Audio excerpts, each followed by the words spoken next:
માળિયાહાટીનામાં સાતમ આઠમના તહેવાર નિમિત્તે 450 પરિવારને વિનામૂલ્યે ફરસાણનું વિતરણ કરવામાં આવ્યું છે। દર વર્ષની જેમ આ વર્ષે પણ સાતમ આઠમના પર્વ નિમિત્તે માળિયાહાટીના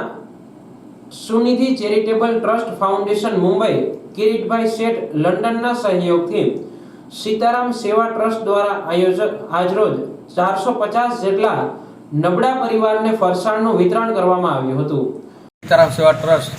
નિલેશ રૂપારેલિયા આજ રોજ અમારી સંસ્થા સીતારામ સેવા ટ્રસ્ટ દ્વારા સુનિધિ ચેરિટેબલ ટ્રસ્ટ તથા જીલ રવિકુમાર કેલૈયા USA તરફથી અમે લોકોને એના માધ્યમથી 300 પરિવારને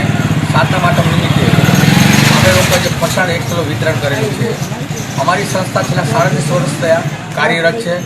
જે દરેક પ્રકારની સેવા પ્રવૃત્તિ કરે છે, જેમ કે દવા સહાય, શિક્ષણ સહાય, રોજ માટેનો અન્નક્ષેત્ર એક ટાઈમ ચાલુ છે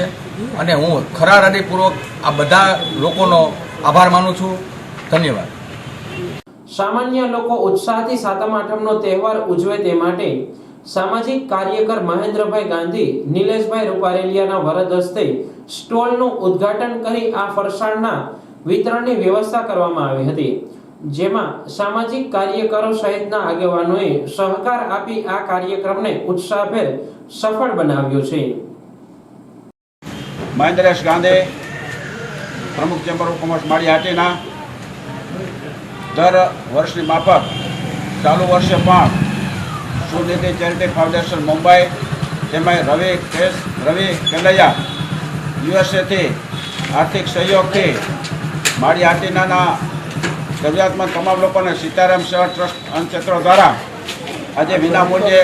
ફરસાણનું વિતરણ કરવામાં આવે છે અને આ વિતરણ આ લોકો જે અત્યારે સાધારણ સ્થિતિના છે, ઘણા વર્ષથી તમે લોકો વરસાદ પાણી હિસાબે કોઈ કામ ધંધા મળેલ નથી, એવી આર્થિક નબળી પરિસ્થિતિના લોકોને આ અત્યારનું ફરસાણ સાતમ આઠમ નિમિત્તે જે આપવામાં આવે છે તે ખૂબ આશીર્વાદરૂપ બને છે। સીતારામ ટ્રસ્ટની અન્ય સેવાઓ પૈકીની એક શ્રેષ્ઠ સેવાઓમાં જે છે, જે દાતાઓએ દાન આપ્યું છે એ લોકોનો પણ ખરા હૃદયપૂર્વક માળિયાના પ્રજાજનો વતી આભાર માનીએ છીએ અને જે લોકો આમાં સહયોગ પ્રત્યક્ષ પરોક્ષ આપ્યો છે તેમાં સીતારામ ટ્રસ્ટ આમાં માધ્યમ બને છે, તેઓ પણ ખૂબ સારું સત્કાર્ય કરે છે। એટલે આજના આ કાર્યક્રમની સફળતાને શુભેચ્છા ઈચ્છે છે અને જે લોકોને આ લાભ મળ્યો છે તે ખૂબ પ્રભાવિત અને આશીર્વાદ આપે છે